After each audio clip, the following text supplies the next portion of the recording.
Hi friends. तो आज बात करेंगे हम लोग 1 जनवरी 2022 को ऑनलाइन मोड में पूछे गए सीडीपी के 15 सवाल का। हम इसको अच्छे से हल करेंगे, एलिमिनेट करना सीखेंगे, जानेंगे कि क्वेश्चन को एलिमिनेट कैसे किया, क्वेश्चंस के जो ऑप्शंस हैं नेगेटिव ऑप्शन को एलिमिनेट कैसे करेंगे। अगर हमें किसी क्वेश्चंस का सही आंसर नहीं पता है तो हम एलिमिनेट करके उस क्वेश्चंस को ईजी से हल कर सकते हैं। तो हम इस चीज़ को जानेंगे और ये भी जानेंगे कि सीडीपी को मैं टैग वर्ड्स, जो कुछ पॉजिटिव वर्ड्स है कुछ नेगेटिव वर्ड्स है, वो कौन कौन से हैं। तो चलिए शुरू करते हैं। आज का पहला सवाल है हमारा आज का, निम्न में से कौन सा नियम ये सुझाव देता है कि शरीर के विभिन्न अंगों के विकास के विभिन्न चरणों में भिन्न भिन्न दरों से विकसित होते हैं। मतलब ये कौन सा नियम ऐसा कह रहा है कि शरीर का जो है, हमारे शरीर के विभिन्न अंग जो है विकास के विभिन्न भिन्न भिन्न दरों से विकसित होते हैं। विकास एक आयामी होता है? नहीं, विकास एक आयामी नहीं होता है दोस्तों। विकास एक दिशाई होता है। विकास का एक दिशा भी नहीं होता है। ये टॉप टू बॉटम होता है, कभी कभी सेंटर टू आउटसाइड होता है, और ये पैर से सिर तक भी होता है, इसलिए ये पूरी तरह गलत है। विकास एक असतत नहीं, विकास एक सतत प्रक्रिया है। विकास एक ऐसी प्रक्रिया है जो आदमी के जन्म पूर्व से प्रसव पूर्व अवस्था जिसको बोलते हैं वहाँ से लेकर मृत्यु काल तक विकास एक निरंतर चलने वाली प्रक्रिया है। 3 ऑप्शन एलिमिनेट कर दिए। चौथा ऑप्शन नहीं भी पता है तो आंसर चौथा ही होगा, लेकिन चौथा को पढ़ेंगे। विकास की दिशा अधोगामी एवं शीर्षगामी है, बिल्कुल सही है। अधोगामी को इंग्लिश में बोला जाता है प्रोक्सीमोडिस्टल और लोकोकेविडल जो होता है, इसका क्या होता है हम बता रहे हैं। जो प्रोक्सीमोडिस्टल जो होता है, इसका मतलब होता है कि शरीर में जो विकास होता है वो सेंटर्ड से लेकर वो आउटसाइड होता है, शरीर के सेंटर्ड से आउटसाइड होता है। और सेफालोक्वेडल जो होता है वो शरीर के टॉप से लेकर बॉटम तक होता है। तो ऑप्शन हमारा 4 बिल्कुल सही है। Direction of development is proximodistal and cephalocaudal. तो चलिए चलते हैं नेक्स्ट क्वेश्चन। आज का हमारा दूसरा सवाल है, निम्न में से कौन सा कथन सही है। 4 कथन दिए गए हैं, इसमें से एक सही है, बाकी 3 गलत है। वो गलत है तो कैसे है, उसको हमको एलिमिनेट करना भी है और सही आंसर को चूज करना है। बच्चों का विकास एक सामाजिक सांस्कृतिक परिप्रेक्ष्य में होता है। तो बच्चे जो होते हैं उसका विकास किस में होता है? समाज के में रहकर होता है। समाज में रहकर, समाज से सीखकर, नकल कर समाज के साथ एक्टिविटी करके होता है। ये बात वाइगोत्स्की भी कह रहा है, ये बात पियाजे भी कह रहा है। इसका मतलब ऑप्शन 1 सही है, लेकिन बाकी 3 ऑप्शन को हम पढ़ेंगे। बचपन वह अवधि है जिसे 10 भिन्न भिन्न अवस्था में बांटा जा सकता है। ये आज तक कोई मनोवैज्ञानिक नहीं कहा है कि बचपन को 10 भिन्न भिन्न अवस्थाओं में बांटकर इसका अध्ययन किया जाए, ऐसा कहीं नहीं है। बच्चों की सोच सामाजिक अंतक्रिया से प्रभावित नहीं होती है, बिल्कुल गलत। वाइगोत्स्की क्या कह रहा है? बच्चों की सोच जो है सामाजिक अंतक्रिया पर निर्भर करती है, तो बिल्कुल गलत है। बच्चों का विकास केवल अनुवांशिकता पर निर्भर नहीं करता है। बच्चों का विकास बच्चों का विकास जो है अनुवांशिक और वातावरण एक दोनों की परस्पर एक दूसरे से दोनों संपर्क में है और एक दूसरे पर ही निर्भर करता है। तो इसलिए ऑप्शन 4 भी गलत है, तो ऑप्शन 1 बिल्कुल सही आंसर है। चलते हैं नेक्स्ट क्वेश्चन पर। तो आनुवांशिक विन्यास के पूर्व निर्धारित रूप से प्रकट होने की क्रिया क्या कहलाती है? जो अनुवांशिक होता है उसको हम जेनेटिक बोलेंगे। ये पूर्व से निर्धारित होता है, इसको क्या कहेंगे दोस्तों? इसको अनुकूलन नहीं कहेंगे। अनुकूलन किसको बोला जाता है? अडेप्ट होना किसी भी चीज़ से। लर्निंग को अधिगम, ये बिल्कुल नहीं होगा। सोशलाइजेशन भी नहीं होगा। होगा क्या? इसका होगा परिपक्वता, जिसको मैच्योरेशन बोला जाता है। मैच्योरेशन, जीन पियाजे क्या कह रहा है कि बच्चों की जो है डेवलपमेंट जो है कॉग्निटिव डेवलपमेंट मेनली किस पे डिपेंड करता है? तो एज पर। याद रखिएगा कि पियाजे ने अपने सिद्धांत में मेनली जो कॉग्निटिव डेवलपमेंट को माना है कि किस पे डिपेंड करता है? As per. एज को ही बायोलॉजिकल मैच्योरेशन बोला जाता है, एज को ही बायोलॉजिकल मैचुरेशन बोला जाता है। तो ये अनुवांशिक जेनेटिक पर निर्भर करता है और पियाजे ने इसको फुल्ली जेनेटिक माना है और बहुत हद तक वो जेनेटिक माना है, थोड़ा बहुत उन्होंने सोशल को माना, ये एक्सेप्ट किया है, लेकिन वो 99% अपने स्टेजेस को कैसे बांटा है, एज पर, बायोलॉजिकल मैचुरेशन पर। तो चलते हैं नेक्स्ट क्वेश्चन पर। देखिए दोस्तों, वीडियो लंबा हो रहा है इससे, लेकिन हम चीज़ों को अच्छे से जब तक समझ नहीं पाएंगे तब तक आप सही चीज़ों को एलिमिनेट करके सही आंसर नहीं दे पाएंगे। गलत चीज़ों को एलिमिनेट करना है। एलिमिनेट करने के लिए आपको चारों आंसर को समझना होगा। अगर चाहेंगे तो सिर्फ सही में आंसर लगा के चलेंगे, वीडियो छोटा होगा, लेकिन आप यही क्वेश्चन आपको दूसरा जगह पूछा जाएगा तो आप उसका आंसर नहीं कर सकते हैं। तो इसलिए पेशेंस के साथ वीडियो में बने रहिए। 15 क्वेश्चंस को हल कराएंगे और ऐसे हल कराएंगे कि आने वाले अगर समय में इस तरह की क्वेश्चंस पूछे जाएगा तो हम आपको दावे के साथ कह रहे हैं आपकी एक गलती नहीं होगी। तो चलते हैं नेक्स्ट क्वेश्चन पर। आज का हमारा नेक्स्ट प्रश्न है दोस्तों, समाजीकरण में बच्चा का जो है मेनली दो चीज़ जिम्मेवार होता है। एक होता है प्राथमिक, बुलाता है उसको क्या बुलाता है, प्राथमिक, और एक होता है द्वितीयक। क्या होता है दोस्तों, द्वितीयक। देखिए हम आपको बता रहे हैं, प्राथमिक में ओनली, प्राथमिक में क्या आता है, ओनली परिवार और मित्र या दोस्त, फैमिली और मित्र, फैमिली और मित्र, ये दो चीज़ प्राइमरी में आता है। इसके अलावा दुनिया का कोई भी चीज़ आ जाएगा, इसके अलावा दुनिया का कोई भी चीज़ आएगा वो क्या होगा, सेकेंडरी होगा। बच्चों के समाजीकरण में दो ही चीज़ आता है मेनली, एक होता है प्राथमिक और एक होता है द्वितीयक। तो प्राथमिक में क्या आएगा, आप इसको नोट डाउन कर लीजिए। प्राथमिक में परिवार और मित्र आता है। अब यहाँ क्वेश्चन आपसे पूछा जा रहा है कि समाजीकरण का प्राथमिक, तो खाली जगह पहले है। तो देखिए 4 ऑप्शन में क्या है, शुरू में मीडिया है, तो ये क्या है, द्वितीयक है। विद्यालय द्वितीयक है, मीडिया द्वितीयक है। इसका मतलब कि परिवार होगा यहाँ, क्योंकि प्राथमिक है परिवार और मित्र प्राथमिक होता है। और यहाँ खाली जगह में क्या होगा, दूसरा में विद्यालय समाजीकरण का दूसरा है। परिवार और मित्र के अलावे कोई भी होगा वो द्वितीयक होगा। तो प्राइमरी में हम यहाँ परिवार देख रहे हैं, इसलिए ऑप्शन ए बिल्कुल सही आंसर है। चलते हैं नेक्स्ट। दोस्तों आपने लॉरेंस कोहलबर्ग के सिद्धांत जो उन्होंने दिया था, उन्होंने अपने सिद्धांत को मेनली 3 स्टेज में बांटा है। लेवल में स्टेज 6 है, लेवल 3 है। 3 लेवल में पहला लेवल है उनका प्री एडोलेसेंस, जो होता है बच्चे प्री कन्वेंशनल जिसको हम बोलते हैं। बच्चा पहला होता है प्री कन्वेंशनल में, दूसरा बच्चा होता है कन्वेंशनल में, और एक तीसरा होता है पोस्ट एडोलेसेंस भी उसको कहा जा सकता है। सवाल ये है कि कोई 7-8 वर्षीय बच्चा है, मतलब प्री एडोलेसेंस में है, फर्स्ट स्टेज में है। उन्होंने फर्स्ट स्टेज को प्री एडोलेसेंस माना है, सेकेंड स्टेज को एडोलेसेंस माना है कि बच्चा अभी एडोलेसेंस पर है, और थर्ड स्टेज को पोस्ट एडोलेसेंस माना है। तो यहाँ 7-8 वर्ष के बच्चा है, इसका मतलब प्री एडोलेसेंस में है। तो नैतिक निर्णय जो है लेने का आधार उनका क्या होगा, तो क्या सामाजिक व्यवस्था नहीं, ये कौन बच्चे करेंगे, जो बच्चे एडोलेसेंस में होंगे। जो बच्चे एडोलेसेंस में होंगे वो सामाजिक व्यवस्था बनाए रखने के लिए काम करेंगे, सामाजिक अनुबंध बनाए रखने के लिए भी नहीं। थर्ड स्टेज के बच्चा का दंड और आज्ञा पालन। सेकंड स्टेज का बच्चा क्या होता, फर्स्ट स्टेज का बच्चा क्या होता है कि वो या तो काम को इसलिए करता है क्योंकि उनके मम्मी पापा ने उन्हें कह दिया है कि अगर तुम इस काम को नहीं करोगे तो इसके बदले तुम्हें दंड मिलेगा, या बच्चे इस वजह से काम कर लेते हैं कि हमें हमारे बड़ों ने इस काम को कहा है करने के लिए, तो हम एक ओबीडियंट हैं इसलिए हम इस काम को करेंगे।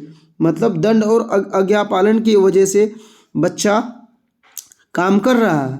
सार्वभौमिक नैतिक सिद्धांत होता है ऐसे बच्चे जो मतलब गलत वो ये जानते हैं कि किसी भी जो रूल को बनाया गया है वो हम लोगों के लिए बनाया गया है, अगर वो रूल हमारे लिए नुकसानदेह साबित होगा तो हम उस रूल को तोड़ देंगे। तो ये थर्ड स्टेज का बच्चा होता है।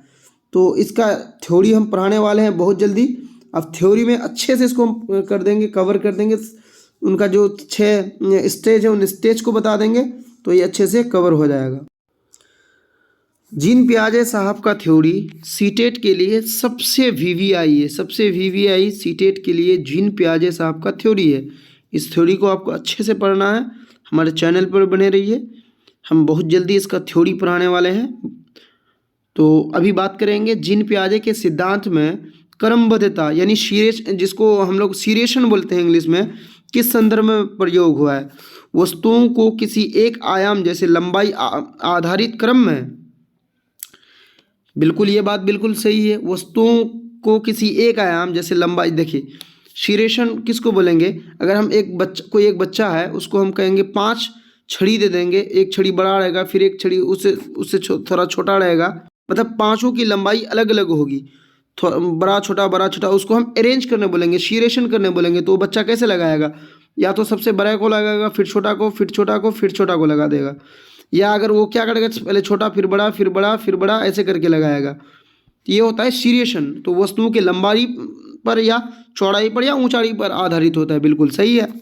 सेकंड में है कि दूसरे को परिप्रेक्ष्य लेने की क्षमता, नहीं, दूसरे के परिप्रेक्ष्य लेने की क्षमता वाली बात इसमें नहीं है। चिंतन का वर्णनात्मक जैसे कहानी कथन में होता है, ये बिल्कुल नहीं है। दोस्तों एक बच्चा है 5 वर्षीय, ये कितना है पियाजे के अनुसार ये बच्चा किस स्टेज में है, सेकेंड स्टेज में है। अब जब बच्चा सेकेंड स्टेज में है तो हमको उसी के अनुसार सोचना है कि ये लगता है कि चिकनी मिट्टी के गोले को यदि दबाकर एक सांप के रूप में परिवर्तित करें तो चिकनी मिट्टी बढ़ जाती है। मतलब बच्चा क्या होता है कि बच्चा जब एक मिट्टी को लेता है, मिट्टी मान लीजिए इतना है, जब उस मिट्टी को दबा के वो लंबा कर देता है क्योंकि वो सांप के तरह कर देता है, तो उसको लगता है कि मिट्टी बढ़ जाता है। एक्चुअल में तो ऐसा होता नहीं है, मिट्टी तो उतनी ही है। तो कह रहा है कि इस सोच के पीछे उस बच्चे का कौन सा तर्क हो सकता है। तो बच्चा सेंट्रिज्म, देखिए बच्चा डिसेंट्रिज्म नहीं हो पाता है, बच्चा भी केंद्रीयता, मतलब बच्चा एक ही चीज़ पर अपना ध्यान पूरा लगाया हुआ है, अपने ध्यान को केंद्रित किया हुआ है, उसको वो डिसेंट्राइज नहीं कर पाता है।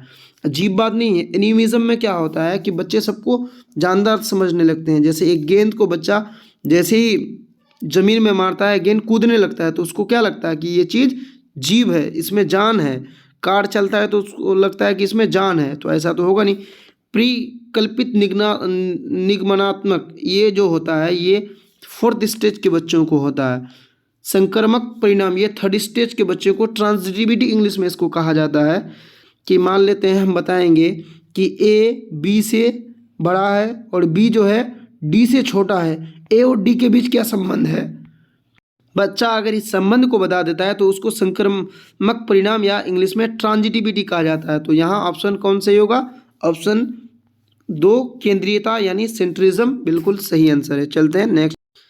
लेब वाइगोत्स्की के संज्ञानात्मक विकास का सिद्धांत खाली जगह पर आधारित है। तो वाइगोत्स्की ने अपना सिद्धांत किस पर दिया है, सोशल कल्चर पर। तो इसमें देखिए सोशल कौन सा आंसर है, सामाजिक बिल्कुल सही आंसर 1 नंबर में है। व्यवहारवाद नहीं है, तो बिहेवियरिज्म में जो होता था, जिन लोगों ने जानवरों पर अपनी खोज को किया था वो लोग किए थे। मनोविश्लेषण भी नहीं और सार्वभौमिता भी नहीं। तो नंबर 1 ऑप्शन बिल्कुल सही है। चलते हैं। लेव वाइगोत्स्की ने बच्चों के स्वयं से संवाद करने की क्रिया के लिए किस शब्द का प्रयोग किया है। देखिए स्वयं से संवाद को वाइगोत्स्की और पियाजे के अलावे ने, इन दोनों के अलावे ने, वाइगोत्स्की और पियाजे इन दोनों के अलावे किसी तीसरे ने इसकी बात नहीं की है।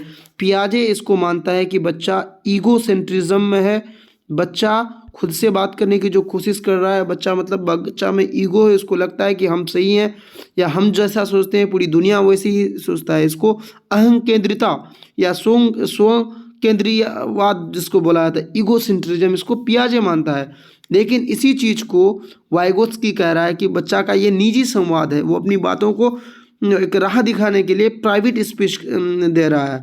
तो उसको वाइगोत्स्की क्या बोला है, प्राइवेट स्पीच। आपको बहुत अच्छे से याद रखना है, वाइगोत्स्की ने स्वयं से वाद को, बच्चे जो स्वयं से बड़बड़ाते हैं, बच्चा क्या होता है 5-7 साल का बच्चा अक्सर देखिएगा आप उसको बड़बड़ाने लगता है, तो उसको वाइगोत्स्की मान रहा है कि बच्चा का ये प्राइवेट स्पीच है।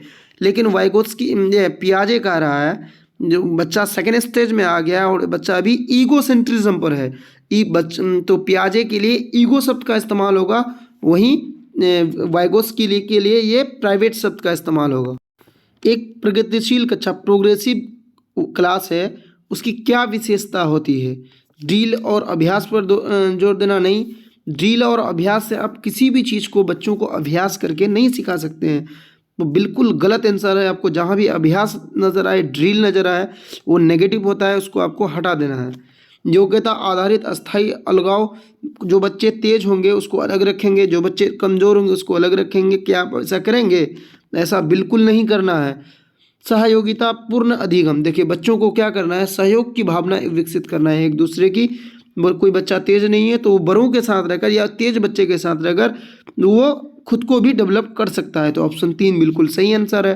पुरस्कार और दंड, बच्चों को तो पुरस्कार और दंड देना ही नहीं है।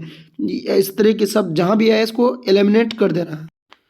एक बच्चे में दूसरे की नीयत और इच्छाओं को समझने की योग्यता है, ये बुद्धि के किस स्वरूप को दर्शाता है? गार्डनर साहब ने बुद्धि के 9 प्रकार, 8 प्रकार तो मेनली दिए हैं, अभी 9वां पर उनका बात चल रहा है। इन्होंने दो बात लगभग सेम तरह की कही है। एक कहा है कि दूसरे को इच्छाओं की समझ, दूसरे को इच्छा को समझना, एक होता है खुद की इच्छा को जाहिर करना। देखिए इसको हम इंग्लिश में समझाएंगे, आप बेहतर समझ पाएंगे। खुद की जहाँ इच्छा को समझने की बात आएगी और जहाँ दूसरे को बात समझने आएगी वहाँ थोड़ा सा डिफरेंस है। जब दूसरे की बात समझने आएगी तो उसको हम लोग बोलेंगे इंटरपर्सनल। आपको इस चीज़ को अच्छे से याद रखना है। दूसरों की बात को समझाने के लिए, समझने के लिए, या दूसरों को समझाने के लिए, या दूसरे को अपनी बातों में लाने के लिए जो बुद्धि काम में आती है उस बुद्धि को इंटरपर्सनल बोला जाता है। और अपनी खुद की बात को इजहार करने के लिए, खुद की बात को एक्सप्रेस करने के लिए हम जब अच्छे से एक्सप्रेस कर पाते हैं तो उसको कौन सा बुद्धि बोला जाएगा? इंट्रापर्सनल। इंट्रा मतलब आपको ये याद रखना है कि इंट्रा मतलब खुद होता है और इंटर मतलब दूसरे की बात को समझना या दूसरे जो अपनी बात को समझा पाते हैं। जैसे नरेंद्र मोदी में क्या है, इंटरपर्सनल बुद्धि बहुत ज़्यादा है। वो दूसरे की बातों को समझ पाते हैं, दूसरे को अपनी बात समझा भी पाते हैं। तो लोग, ऐसे लोग जिन लोगों को इंटरपर्सनल इंटेलिजेंस बहुत ज़्यादा होती है वो लोग सेल्समैन बनते हैं, अच्छे नेता बनते हैं। और जो लोग इंटरपर्सनल होते हैं वो लोग अपनी बातों को अच्छे से व्यक्त कर पाते हैं। तो ये लोग अच्छे। दोस्तों वीडियो काफ़ी लंबा हो रहा है इसलिए हम लोग चलेंगे आज का लास्ट क्वेश्चन पर कि राष्ट्रीय शिक्षा नीति NEP नेशनल एजुकेशन पॉलिसी 2020 में निम्न में से कौन सा कथन प्रस्तावित है? अपनी मातृभाषा में शिक्षित होना शैक्षिक प्रौद्योगिक उन्नति में बाधक बिल्कुल नहीं है। बाधक नहीं आता तो ये सही होता। चले चलते हैं नेक्स्ट क्वेश्चन पर। विद्यालयों को बच्चों को अंग्रेजी भाषा की प्रथम भाषा तो कहा नहीं है, 3 भाषा, त्रिस्तरीय भाषा पर जोर दिया NEP 2020। बाल विद्यार्थियों के लिए बहुभाषी होने के उच्च संज्ञानात्मक लाभ हैं, बिल्कुल सही बात है। बच्चे बहुभाषी होंगे तो इसे हमको क्या रिसोर्स के रूप में देखना है, एक संसाधन के रूप में देखना है, इसको कभी भी बोझ नहीं मानना है। और चौथा आंसर है द्विभाषा उपगम विद्यार्थियों में उलझन पैदा करता है। द्विभाषा हो, त्रिभाषा हो, ये उलझन नहीं करता, ये हमारा एक रिसोर्स है। इसको रिसोर्स के रूप में देखना है, एक संसाधन के रूप में देखना है। तो यहीं तक आज का हमारा ये सेशन समाप्त होता है। आज हम लोगों ने 12 क्वेश्चंस किया, फिर जो 18 क्वेश्चंस बचे हैं उसके लिए अलग वीडियो बना देंगे। और वीडियो में जो 3 और ऑप्शन होता है उस ऑप्शन को भी का भी जिक्र करेंगे, एलिमिनेट करना सिखा देंगे ताकि इस तरह की क्वेश्चंस आए तो हम उस क्वेश्चन को अच्छे से कर पाए। थैंक यू दोस्तों, थैंक यू फॉर वाचिंग। आप हमारे साथ बने रहें, हमारे चैनल को सब्सक्राइब करें, लाइक करें। हमारे चैनल में आपको SSC का math, Bihar board 9th 10th का मैथ पढ़ने को मिलेगा 9th और 10th का। उसके अलावा SSC का मैथ, रेलवे का मैथ, रेलवे SSC का रीजनिंग जो होता है, रीजनिंग पढ़ने को मिलेगा। और अभी CTET के लिए स्पेशल CDP और मैथ EVS का भी आपको लाइव क्लास मिलने वाला है। थैंक यू दोस्तों, सपोर्ट कीजिए, लाइक कीजिए। Thank you for watching, all the best.